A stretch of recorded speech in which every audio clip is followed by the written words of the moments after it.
And we're live. All right. Hey, welcome back, fellow TFFL owners, to your TFFL webcast. It is Wednesday, August 31st, 2022.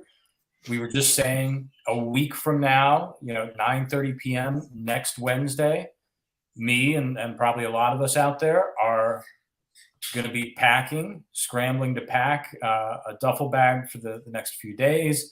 The morning after, we are boarding a plane or getting in a rental van, as the case may be, and we are heading down to Myrtle Beach. It is 1 week away, folks. Yeah. Very exciting. Yes. Yesterday was NFL Cutdown Day. Phil and I were just talking. That sort of continues into today. Our favorite running back, Trey Sermon, just cut by the 49ers. Yeah. Trey Sermon. Yep. Just released by the 49ers, I think, in the last couple hours here. There will probably be some more moves, but I think the keeper lists are fairly set. We'll talk about some final decisions perhaps being made. Lots to talk about. Very exciting times. Just the two of us tonight. Berto, sorry we're missing you. We'll explain why Berto's not on here in just a second. Okay. Let me go to a commissioner's report just to get the housekeeping out of the way, as we say. Keepers are going to be due a week from yesterday. I sent out a memo about this a while ago. I'll send this again on email. But Tuesday, September 6th, everybody's back from Labor Day weekend. Again, NFL cuts were made yesterday. You got a few days here to digest all that over the Labor Day weekend. And then keepers due, I think I said 5 p.m. on Tuesday, September 6th. As usual, send them in as early as you would like. Copy the league, please, if you would like.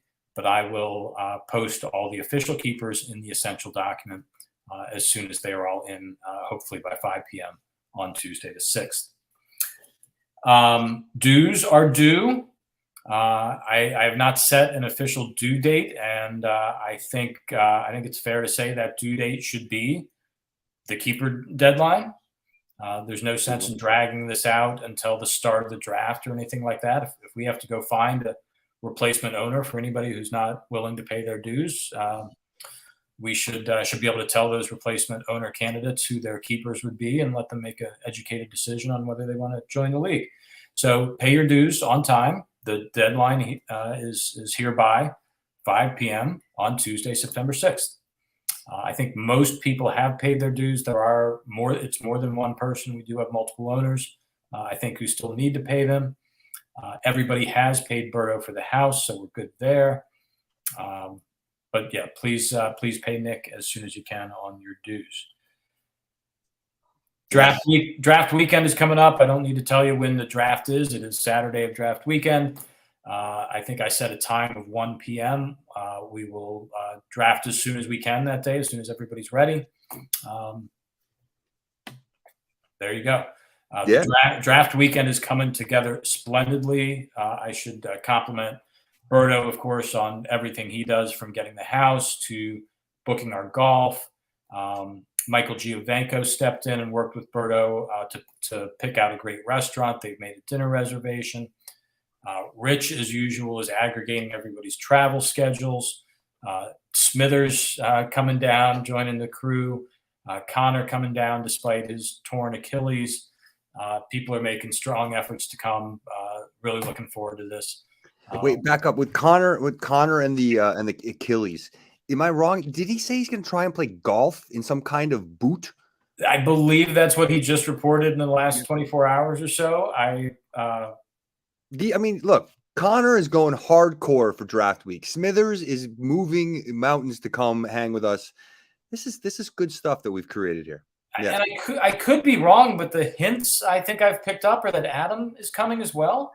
Listen, I don't try and confirm or deny these things. We're gonna have to wait and see. Adam's a busy man, But yeah, and he's coming from far away as well. Mm-hmm. But it sounds like the co-owners are making a tremendous effort this year. I know Badass is not going to be able to make it, and I know Shively is not joining us, but Smithers and Connor going above and beyond, and perhaps Adam as well. Yeah, Connor apparently I think has been driving. I guess it's not his right Achilles. No, but other one. nonetheless, he's getting things done, and we'll find out how well he can golf in a walking boot. He'll probably be amazing because he'll have limitations that'll keep him straight, It's regardless. something like But that. Yeah. as is often case with the webcast, we can break news in real time. I can report from the treasurer that we only have 2 owners who Yeah. have not paid their dues. That's great. Now they're not due, so we don't, we're not, nobody's late at this point. Yep. But there are 2, and everybody can have as many guesses as you want. Only the first 2 count. And I think I think it's pretty. We don't need to discuss it any further. There are still 6 days plus until you need to get those in, but we have just set the deadline. I'll communicate that again on email. Good for the rest of the league. We got 10 people paid up at this point, and I'm confident we will get the last 2 in by the deadline. Good. Again, draft weekend shaping up to be a great weekend. Hank, we got a checklist of things we need to make sure we bring down as drivers. Fats has done a great job getting the grocery list together. Hershey miniatures are on there. Yes, I know. Hank. I need it. It's very important. Put any additional requests on there. Fats, thank you very much for taking care of that. There's talk of maybe mini golf, or maybe we'll do go-karts again or something early on Saturday morning on draft day. If somebody wants to step up and lead that kind of an activity, please do.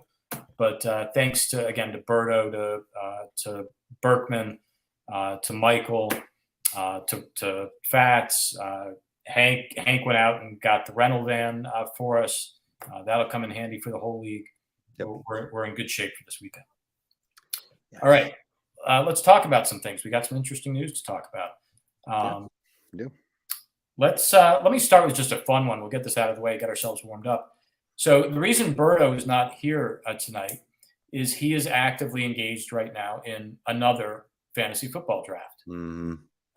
This is a 12-team league. It's a redraft league, so no keepers, and it's half-point PPR. Berto has the number 4 overall pick in this draft. I can tell you the first 3 picks were, let me make sure I get this right. Jonathan Taylor, number 1 overall. Austin Eckler, number 2 overall. Justin Jefferson, number 3 overall. Wow. Who should Eckler 2. Yep. I thought that was I'm not a big. Wow. Yep. Wow. Number 4, who does Berto take there? I don't know if you've got a list in front of you. I mean, Christian McCaffrey, Dalvin Cook. Yeah, I was suggesting he look hard at Dalvin Cook. He looked hard at Najee Harris. Yep. I was not expecting McCaffrey to be there, and he took McCaffrey. I think that's probably that's a great pick for him. That's the statistically smart pick. He was looking for a top receiver at the end of the second round, which was number 21 overall. Looking at receivers. So he was looking at receivers kind of in the number 8 to 10 overall range as far as the receiver rankings go. CeeDee Lamb was out there. Deebo Samuel was out there. He likes Deebo. And Tyreek Hill was out there. Which of those 3 would you have taken? I think because Berto's a homer, and I also think he's the best, I'd take Deebo. And I'm a Deebo owner. I'm a big Deebo fan. Tyreek is who he took, and Tyreek is who I was suggesting he take. Sure. In a down year. He's got Tua throwing in the football. That's the problem. Yeah. Tua got Jalen Waddle to 100 catches last year. I think Miami's offense should be pretty good. I think Tyreek had over 100 catches in a down year last year. I think at the end of the second round as your number 1 receiver, that's a pretty good pick. Yeah, not bad. No complaints. So there you go. Trying to remember who he took in the third round. But are you getting real-time draft updates on his other league? I was for the first 4 rounds. I know he took Travis Etienne in the 4th round. Mm-hmm. Oh, his 3rd round pick was Justin Herbert. No, really? There was apparently a run on quarterbacks early in the 3rd with Mahomes and Allen. Berto didn't like other options out there, and so he rolled with another quarter. He went with Herbert. That's early. I thought it was early as well. I don't dislike Herbert as a fantasy but player. not in the 3rd round. Yeah. So there you go. There's your live fantasy football draft news from Berto tonight. Interesting. Well, best of luck, Team Berto, in your other league. I thought Christian McCaffrey and Tyreek Hill is a 1-2 punch that knocked it out of the park. Yep. Strong top end. All right. Big news this week in the NFL, in the TFFL, in the world of the debate of gun violence. Damn it. Yes. Damn it. Brian Robinson slated to be this was going to be bad news for the K-Wheels. Could have been. Slated to be, the number 1 guy, not Let's necessarily. say there was no slated. Rumored to be a challenging for the top slot of the depth chart. He was looking for being able to take over some of the early down work. No question. I can't remember the exact timing, but I think there was literally something that morning that kind of cemented the fact that he was going to get, at least half of the carry. There's a lot of the early down carries. A lot of the early down work. Yes. To the point, and I don't mean to to joke about this, to the point where one of my initial reactions was, Jesus Christ, was this an Antonio Gibson owner? Listen, that was the same thought I had. All right. And no, I did not think about you. No, I thought about Antonio Gibson's boys. But it was, the timing was, it was like hours apart from some big report that kind of said, yeah, this is real, that Robinson is going to be the early down guy. So this is total tangential, but because we're on this kind of odd story, I wrote a script probably like 15 years ago or 10 years ago about the Fantasy Freaks. Have I sent you guys this? I remember this. Yes. And it's sort of this, the guys are taking it so seriously that they end up kidnapping one of the players so that it impacts the game. And hijinks ensue. Brilliant, of course. But there's some element of, wait a second, he was just getting going and all of a sudden he got this weird getting shot. Yeah. No, just terrible. It just it's bad news. The good news, I guess, is unlike, say, Sean Taylor, rest in peace. Yep. I think he was out of the hospital. Yeah, like the same day, the next morning. Yeah. And will apparently come back at some point in the 2022 season. Yep. I have not really given a lot of thought as to where he now goes in our draft, but he was going to be a 1st round pick, no doubt about it. For sure. Who knows? I have not heard any reports of like how serious the injury is or what the recovery frame looks like, but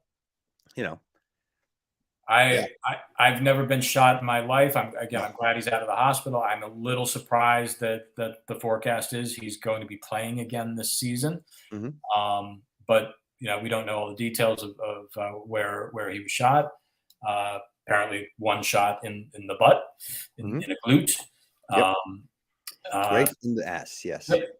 So hopefully he's back this season. Whether at that point Antonio Gibson has a firm hold on the job, whether Robinson is able to do anything more than get a few carries in here and there, whether that's tail end of the season where it's TFFL playoffs only, and whether he gets drafted at all or how early, hard to say at this point. But he would have been a 1st rounder, no doubt. Yes, no question. I mean, he's probably going to miss the first half or so of the season at least, and then we'll see if they bring him back in.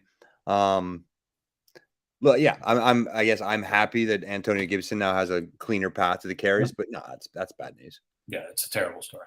Mm-hmm.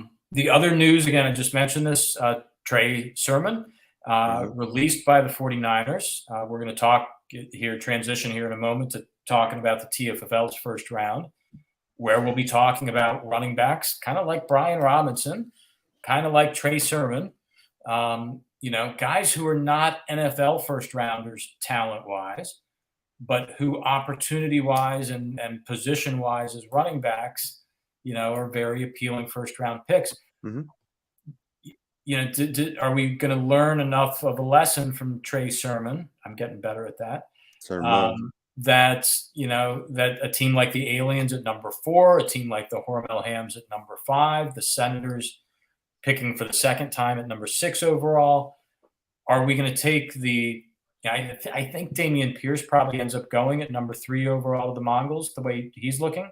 Who's going to go 2? Who's going 2? So let's get into this, but I'll have you answer the question at some point about whether we learn any lessons from Trey Sermon.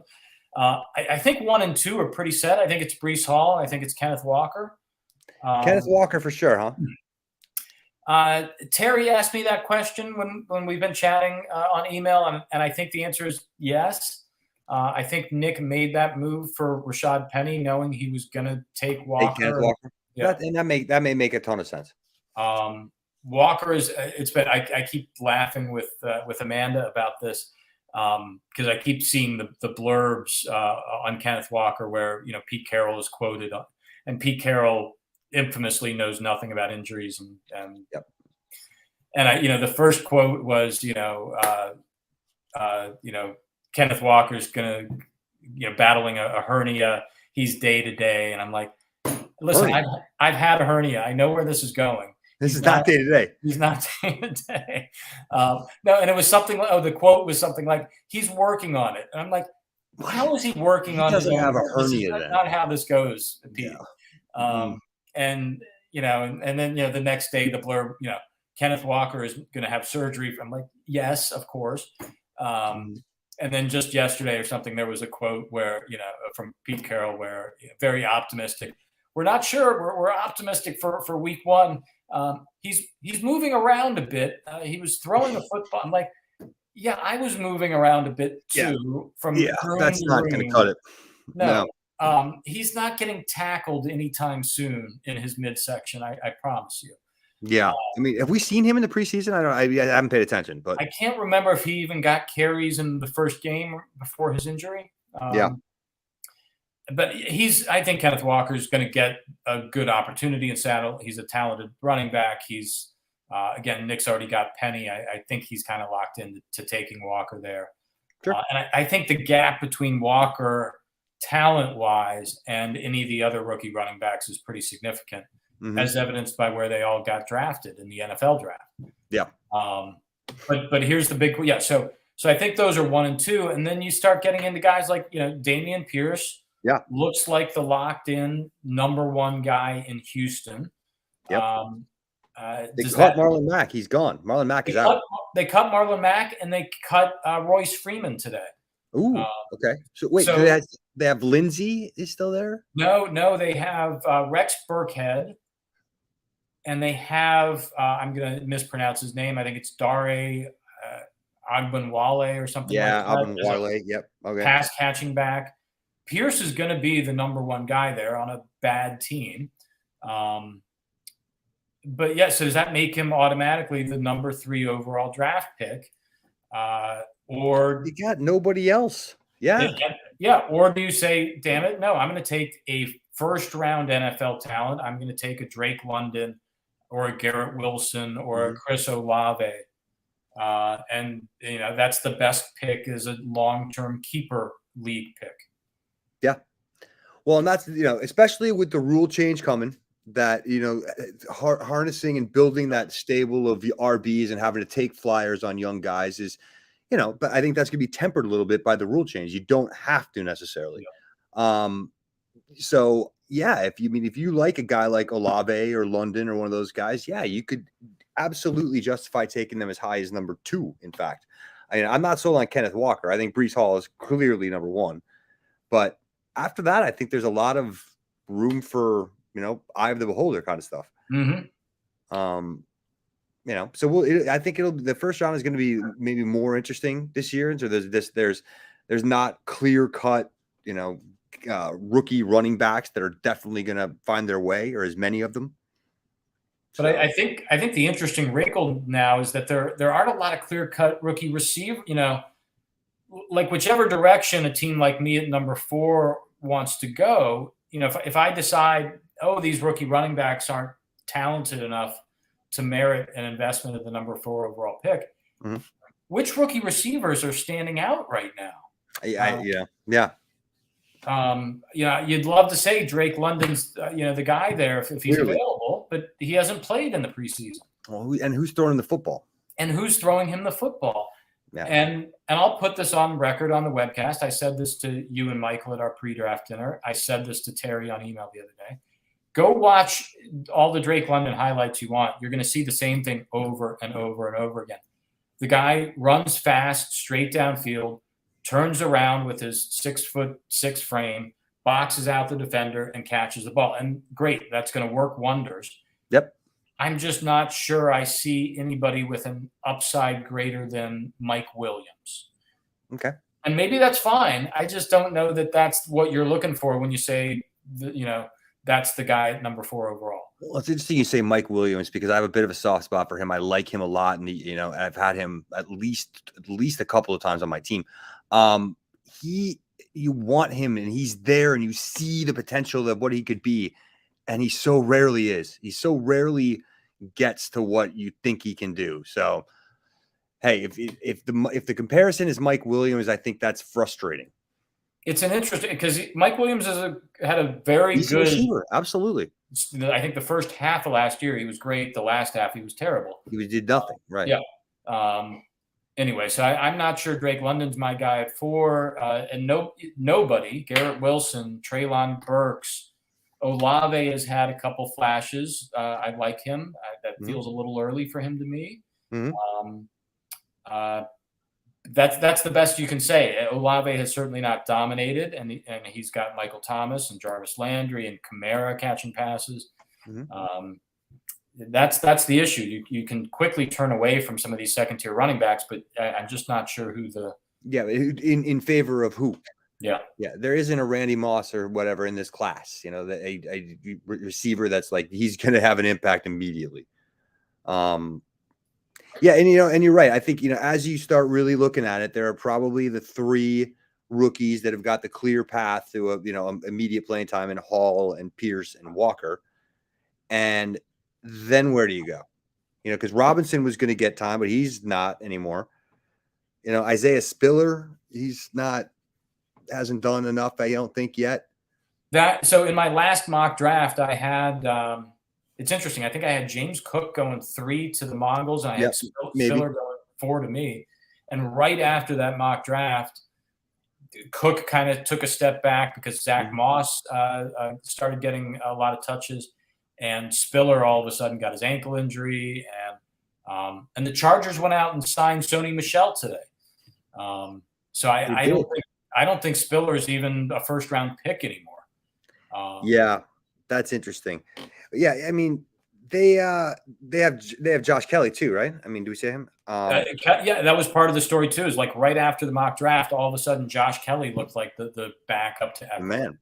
I'm just looking at depth. I mean, Buffalo has Cook as the second depth right now, and Moss is third.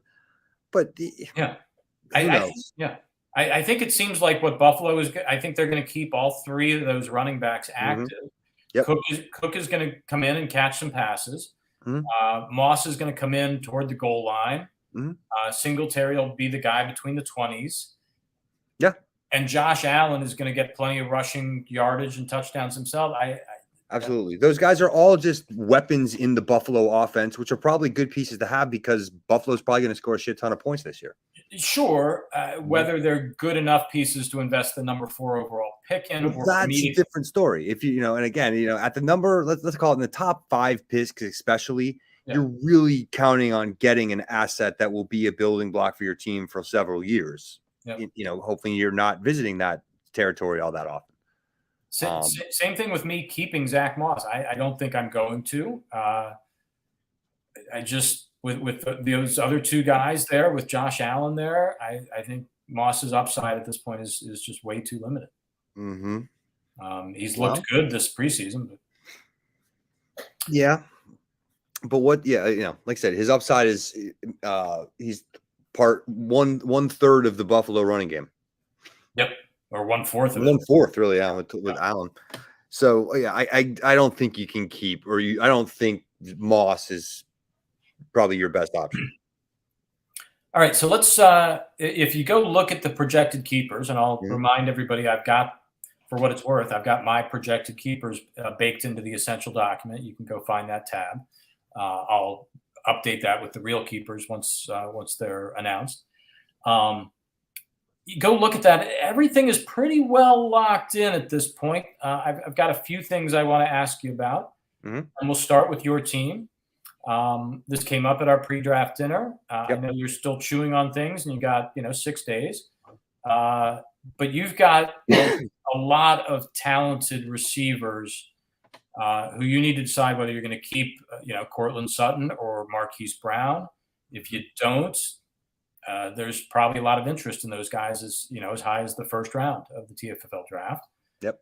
Or do you let Tom Brady go, where he goes out to Aaron Rodgers is probably going to be out there, Matt Stafford, Derek Carr. There are going to be a lot of good veteran quarterbacks out there. You could let him go. Could I?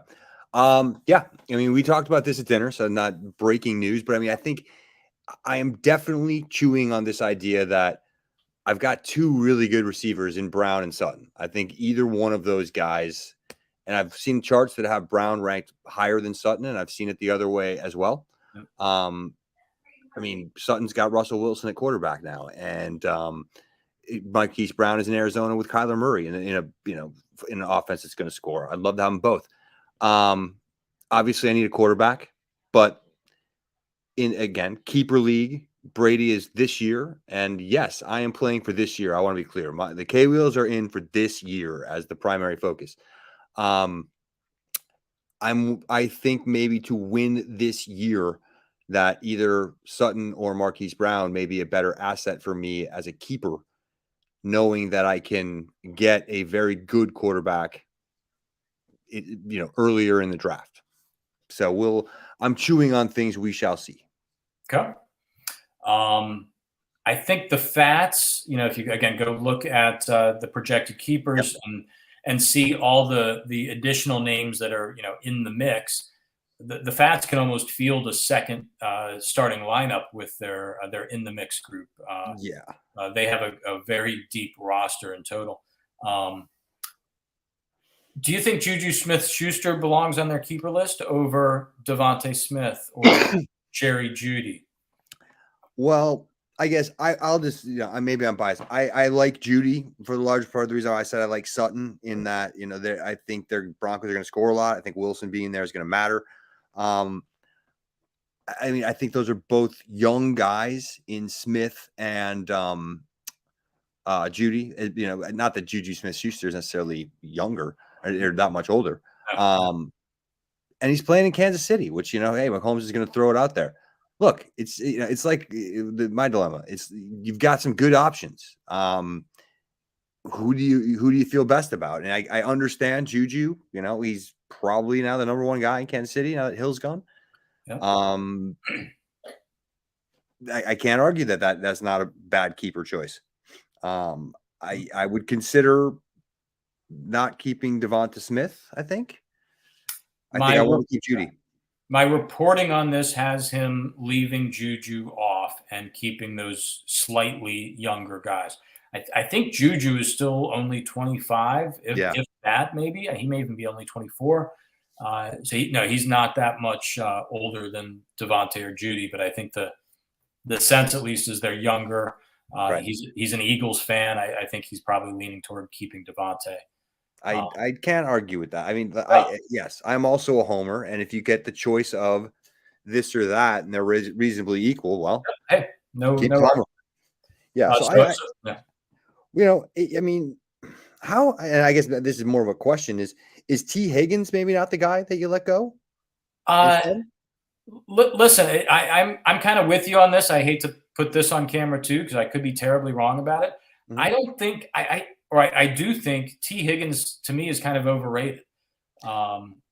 I'm seeing him on lists as high as like number 10 or number 11 or 12 overall receiver. For real?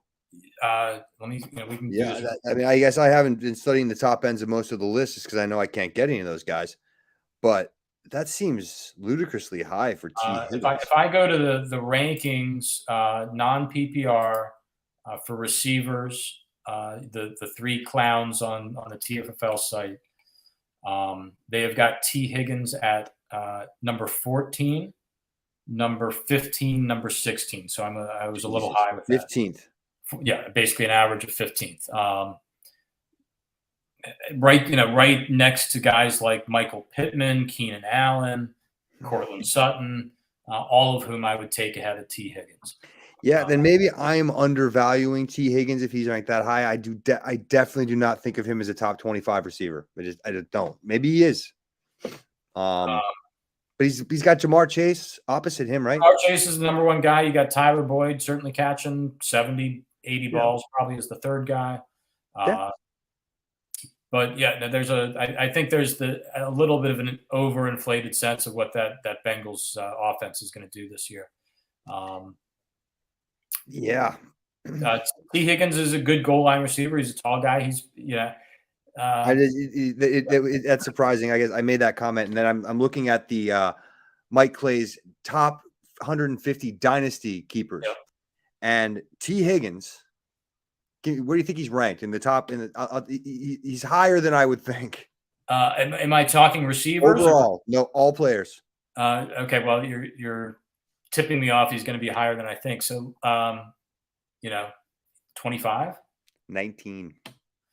Yeah, no. Right? I mean, I don't think I would have him nearly that high.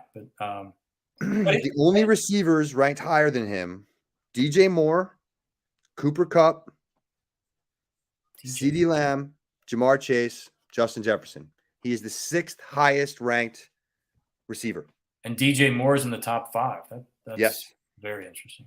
Yes. And both DJ Moore and T. Higgins are players I would probably welcome on the Aliens. I'm just saying I think Higgins tends to be a little overvalued. I don't think he's a question for the Fats as a keeper. No, I guess apparently not. Apparently, I don't know anything about T. Higgins, and I guess I will come clean with that. But really, that seems pricey for T. Higgins.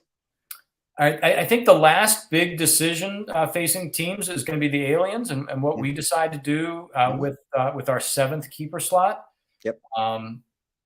Maybe the Mongols have a move in them if they wanted to upgrade over, say, Chase Edmonds or. Well, don't get off the Aliens yet. Let's stick on the Aliens here for a minute. Yeah, I what I'm trying to say, I do believe the Aliens may be the one team with a roster spot they're willing to fill with a trade. All right, so let me just float this out there for you. And I know this might hurt a little bit, but are you sure you can't throw Trevor Lawrence back in the pool and get him back? Oh, no doubt about it. That's an option.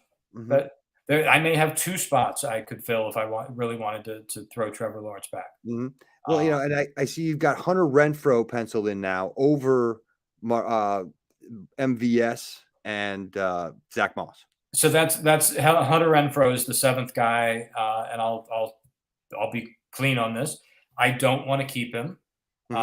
In the same way, last year I was very clear I didn't want to keep Robbie Anderson, even though Robbie Anderson was coming off a 95 catch season. Right. Hunter Renfrow had, what was it, 100? Very strong end of the season for sure. Yeah. The upside to me just isn't there. He will be a fine guy to draft and plug in as your number 3/4 receiver. But even as your number 3 guy, Yeah. So you don't want him to be there. You want him to be a guy that you can plug in on bye weeks. Now, the argument for Hunter Renfrow, I've tried to see this argument, is Josh McDaniels is the coach now there. It's an otherwise strong offense with Derek Carr, Devontae Adams, Darren Waller. They don't have a dominant running game. They're going to be throwing the ball. Josh Jacobs, and they cut Kenyon Drake, right? Kenyon Drake. They're in a division that is going to demand they score points and throw the ball. Yep. And again, Josh McDaniels, with offensive wonderkind.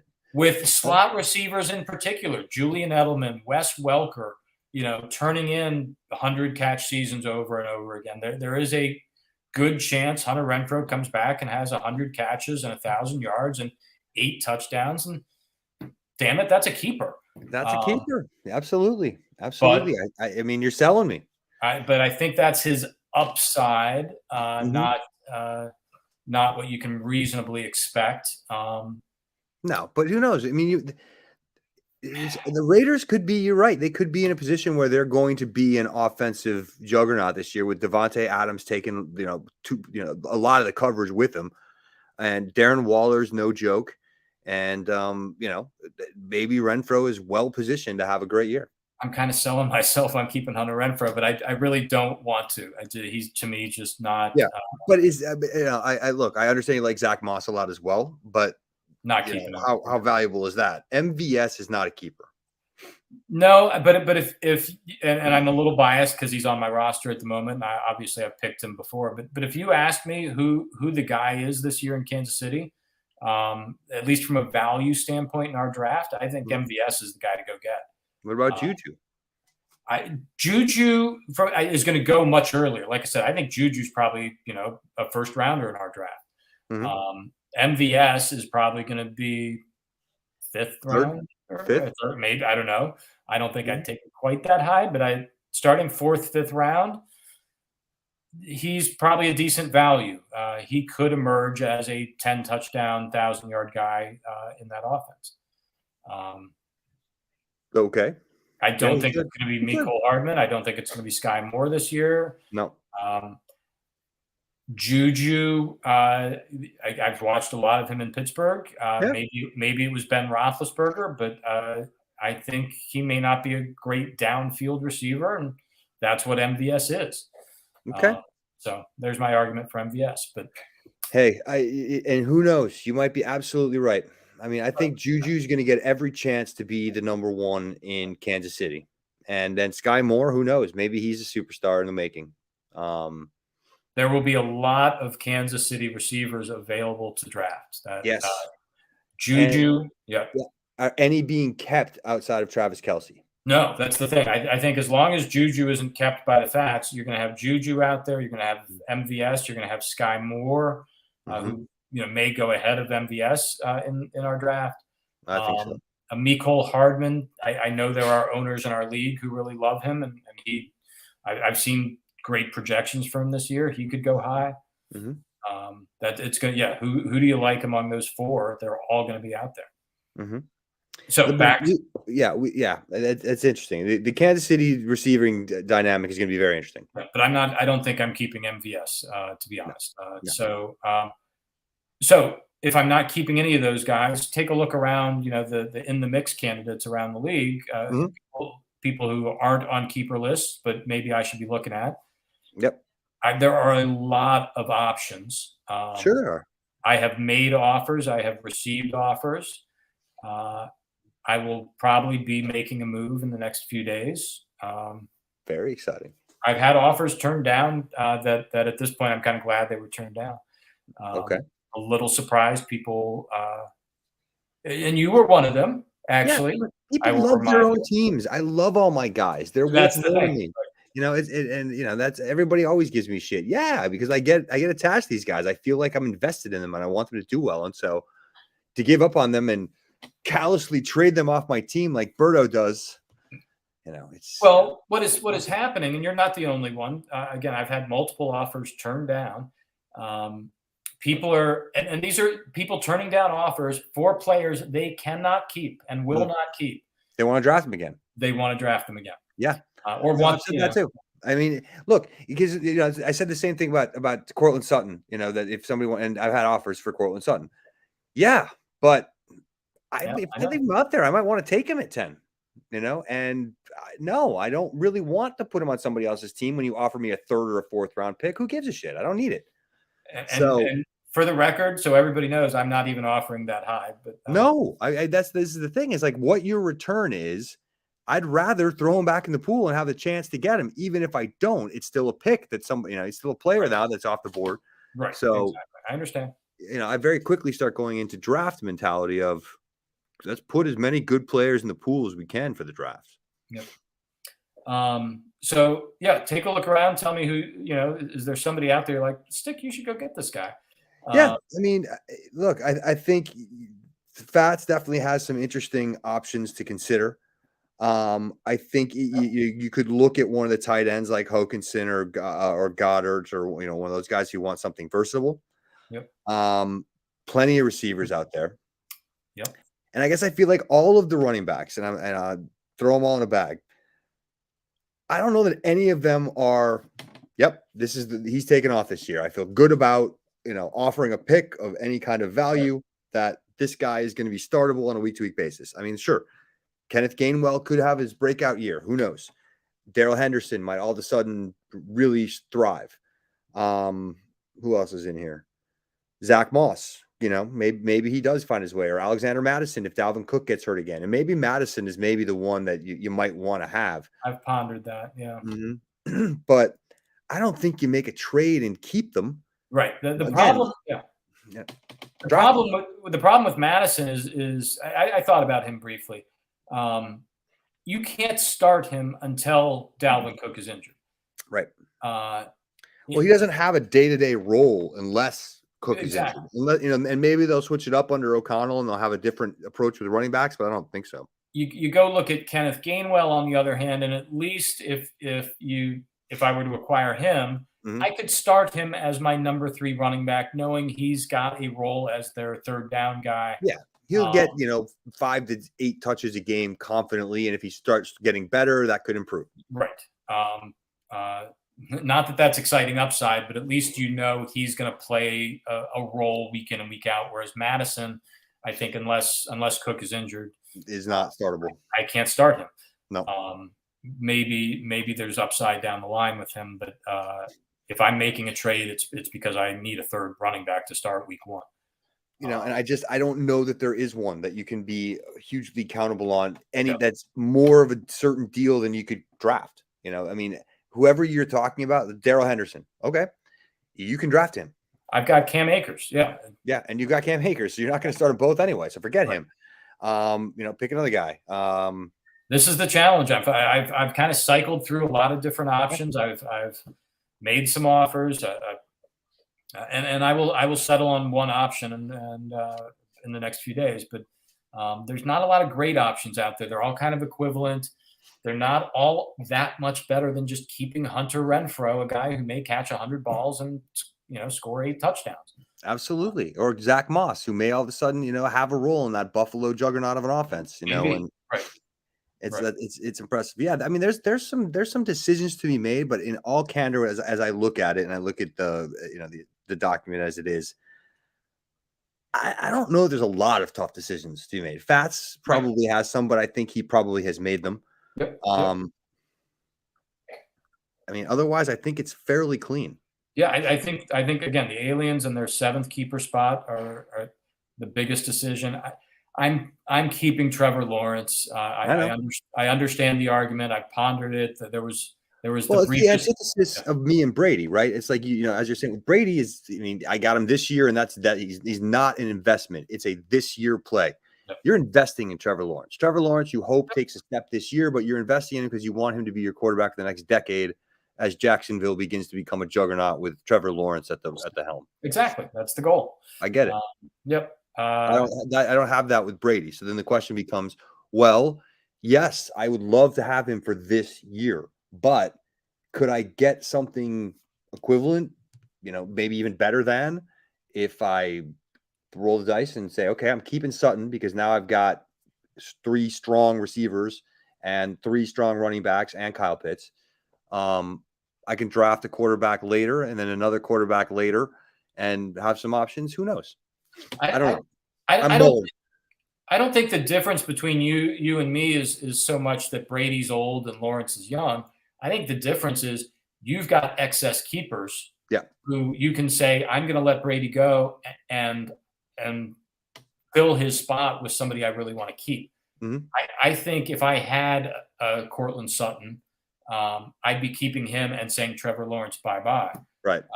Because Trevor Lawrence, just like Tom Brady, will be available. Probably available later. Exactly.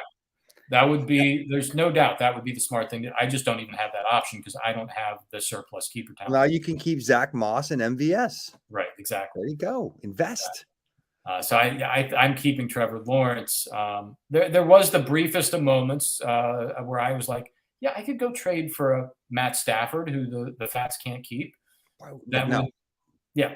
That's not you. I understand your earlier point about you're investing in Trevor Lawrence, and let's see how this goes. And I don't even have a problem with that. My thought is you could probably keep Zach Moss and MVS and draft Trevor Lawrence in the 3rd round. Yep. But yeah. No. Anyway, so yeah, I think you're right. And I'm right too. You look at the keepers. There is one slot I think that's going to get filled by trade. Maybe the Mongols do something. But I think people are pretty locked in. Maybe there's something that changes the Fats' mind at the last time on their at the last moment on the receivers. But yeah, I think things are pretty locked in here. Real quick, just I'm seeing this. I don't remember, and it probably requires the research department. Berto paid a fortune to acquire Michael Carter. Michael Carter is now going to be kept by the Mongols, right? Yes. And I don't remember what Berto got in return for Michael Carter and moving into the Mongols. I know this all is knowable. I just don't know. I got it. I'm curious. Michael Carter obviously is not going to be the starter in New York, right? Michael Carter is apparently going to get a lot more touches than we all probably imagined when Breece Hall got drafted. But I don't think Breece Hall has really done enough to say separate. Yeah. All right. Well, then maybe it was brilliant. But Berto paid a lot to get Michael Carter, and that seems to be just total pipe dream. Well, and we have talked about this, I think more than once actually, but I will restate it. I thought, yes, Berto overpaid. I don't think Kramer necessarily overdrafted Michael Carter because it was later in the 1st round.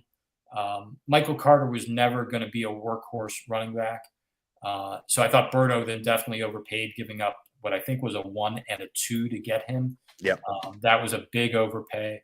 I thought Terry and Badass probably then overpaid to get Carter from Berto. So I think Berto has kind of washed himself. He's washed it out. Okay. Terry and the Mongols gave up Darren. Wait a minute. I want to get this right. The Killers sent Carter and Waller to get AJ Brown. Wow. Yeah. Okay.